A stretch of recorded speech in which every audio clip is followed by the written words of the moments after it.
बहुत बहुत स्वागत है दोस्तों आपका आज यानी 5 सितंबर 2021 के हमारे मार्केट एनालिसिस के वीडियो में। तो चलिए स्टार्ट करते हैं निफ्टी के एनालिसिस से। तो निफ्टी का मैंने आवरली चार्ट खोला हुआ है और जो हमने लास्ट टाइम जो डिस्कस किया था वो जो ये रैली जो हमने एंटिसिपेट करी थी 16,700 के ऊपर, वहां से जो 17,200 तक का मूव आया था, उसके बाद हमने इस रैली के बाद इस जो मूवमेंट जो आई थी उसके बाद जो नीचे की जो मूवमेंट आई थी वहां पर हमने थोड़ी सी कंसोलिडेशन एक्सपेक्ट करी थी और जो हमारे लेवल्स थे वो थे 16,980 और ऊपर के लेवल पे 17,225 के आसपास। इस लेवल के बीच में हमने कंसोलिडेशन एक्सपेक्ट करी थी, लेकिन उसके बाद मार्केट ने वहां से एक अच्छा खासा दोबारा से मूव दिया है और 17,225 के ऊपर एक ब्रेकआउट दिया है और उसके ऊपर एक कंसोलिडेशन भी दी है हमारे को आवरली चार्ट पे फ्राइडे के दिन पे। तो जिस तरीके का ये मार्केट ने जो मूव दिखाया था 16,700 के बाद 17,200, उसके बाद जो कंसोलिडेशन करी है इसने 17,200 को जो ब्रेकआउट दिया है फ्राइडे के दिन पे, यहाँ पर जो मैंने एरो से मार्क किया है, ये जो ब्लू कलर की जो कंसोलिडेशन है, ये पूरा जो है एक जो मूव है ये एक बुलिश फ्लैग को दिखाता हुआ नजर आ रहा है।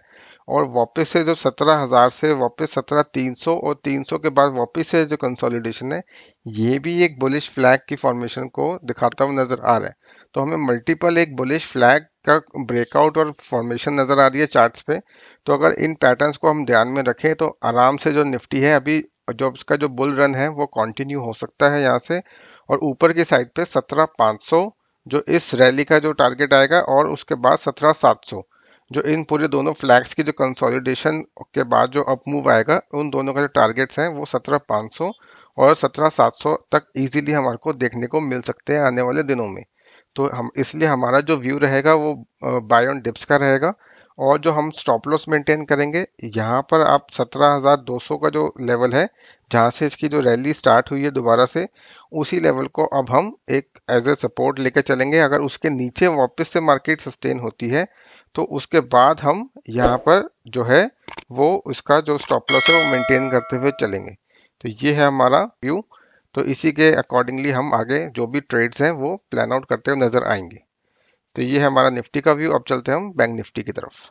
अगर हम बैंक निफ्टी का आवरली चार्ट देखें तो पहले जो यहाँ पर जो हमने लास्ट डिस्कशन करी थी वो ये करी थी कि 37,000 के ऊपर बिल्कुल टच करके वापस से इसने एक बेयरिश कैंडल बनाई थी और उसके बाद हमने देखा था कि एक एक हॉल्ट लेगी, एक यहाँ पर एक साइडवेज मूवमेंट आएगी। वो हॉल्ट इसने लिया, लेकिन नीचे की साइड पे अगर हम देखें तो 36,550 का जो लेवल हमारा जो पहले रेजिस्टेंस का लेवल था वो इसने अब एज ए सपोर्ट का लेवल इसने मेंटेन किया हुआ है। और उस वहीं से इसने एक सपोर्ट लेके एक फिर से वापस से रैली दिखाई। लेकिन जो ऊपर का जो अगर हम टारगेट देखें तो 37,220 का जो अभी रेजिस्टेंस है, जो टारगेट है हमारा इस रैली का, वो अभी अचीव नहीं हुआ है। उससे पहले ही हमारे को एक और, ये जो मैंने एरो से आपको मार्क करी है, एक और हमारे को एक बेयरिश कैंडल देखने को मिली है। तो बैंक निफ्टी जो है वो कॉन्टिन्यूसली बेयरिश कैंडल बना के उसके बाद कंसोलिडेशन करती है और नीचे की लेकिन जो सपोर्ट है उसको मेंटेन करके चलती है। तो नीचे इसके अंदर हमारे को कॉशियस व्यू लेना है और इसके अंदर ऊपर की साइड पे बाइंग नहीं करनी है। नीचे की साइड पे अगर सपोर्ट्स पे अगर हमें हमारे को मिलती हुई नजर आई तो ये इसका एक सपोर्ट एरिया बनता हुआ नजर आ रहा है 36,550 और 36,500 के आसपास। क्योंकि मार्केट में इतना मोमेंटम है, निफ्टी इतनी ज्यादा मोमेंटम से ऊपर जाती हुई नजर आ रही है, तो बैंक निफ्टी भी अगर अगर बुलिश व्यू नहीं कंटिन्यू कर पा रही है, अगर बुलिश मूव नहीं कंटिन्यू कर पा रही है, तो उसके बैंक सिर्फ निफ्टी के जो बुलिशनेस की वजह से ये अपना जो बेरिश जो व्यू है वो भी कंटिन्यू नहीं कर पा रही, इसलिए ये रह रह के अपनी सपोर्ट लेती हुई नजर आ रही है और वहां से इवेंचुअली ये ऊपर का ही टारगेट अचीव करते हुए भी नजर आ रही है। तो हमारे को इसी को मेंटेन करना पड़ेगा, सपोर्ट्स को हमें रिस्पेक्ट देनी है। अगर सपोर्ट से वापस से 36,500 से ये ऊपर की तरफ जाती है तो यहाँ पर हमारे को एक बाई साइड का ट्रेड मिलेगा। 36,500 का अगर ब्रीच होता है सपोर्ट, तो वापस से जो हमारी जो प्रीवियस एक जो मेजर जो इसने सपोर्ट अपनी जो रेजिस्टेंस ब्रेक करी है रादर, जो 36,250 के आसपास की थी, वहां पर ये आती नजर आएगी और वहां से एक दोबारा से इसके अंदर एक वापस से अपसाइड की रैली कंटिन्यू हो सकती है। तो इसके अंदर हमारा थोड़ा सा कॉशियस व्यू लेकर चलेंगे। नीचे की साइड पे ही इसके अंदर सपोर्ट के आसपास ही हमारे को बाइंग करनी है और जो हमारे टारगेट्स होंगे ऊपर की साइड पे, वो पहला होगा 37, उसके बाद ऊपर 37,250। तो ये दो टारगेट्स हम लेके चलेंगे और नीचे की सपोर्ट पे बाइंग की अपॉर्चुनिटी को ढूंढने की कोशिश करेंगे। तो ये था हमारा बैंक निफ्टी का व्यू फ्रेंड्स। अब चलते हैं हमारे आज के स्टॉक्स की तरफ। तो पहला जो स्टॉक है वो है इन्फोसिस, उसका मैंने डेली चार्ट आपके लिए खोला हुआ है। अब ये देखिए कि ये 1750 के आसपास से करेक्ट होता हुआ नजर आया और उसके बाद इसने 1675 तक की एक करेक्शन दी है, और वो जो लेवल है वो इसका प्रीवियस स्विंग हाई था। यहाँ आप देख सकते हैं 30 जुलाई के आसपास इसने मल्टीपल रेजिस्टेंस ली थी इसी लेवल के आसपास, 1675 के आसपास, और उसको जब ब्रेक किया था तो वहां से हमारे को रैली देखने को मिली थी 1750 के आसपास। अब ये वापस से अपने उसी लेवल को टेस्ट किया इसने इस करेक्शन में, और यहाँ से वापस से इसने ऊपर का मोमेंटम फिर से पकड़ा है। तो ये हमारा एक बुलिश पिक होगी। 1675 का आप डेली बेसिस के ऊपर क्लोजिंग बेसिस पे इसका एसएल मेंटेन करेंगे और वापस से 1750 का जो लेवल है वो अचीव करता हुआ नजर आ सकता है नेक्स्ट वीक में। तो ये एक हमारी बुलिश पिक है 1750 के टारगेट के साथ। तो इसी के साथ चलते हैं अब हम अपने दूसरे स्टॉक की तरफ। तो हमारी जो दूसरी पिक है वो है जेएसडब्ल्यू स्टील में। अब देखिए इसका मैंने डेली चार्ट खोला हुआ है। ये अपनी जो मल्टीपल सपोर्ट एरिया है अराउंड 665 का, इसने यहाँ पर सपोर्ट ली है।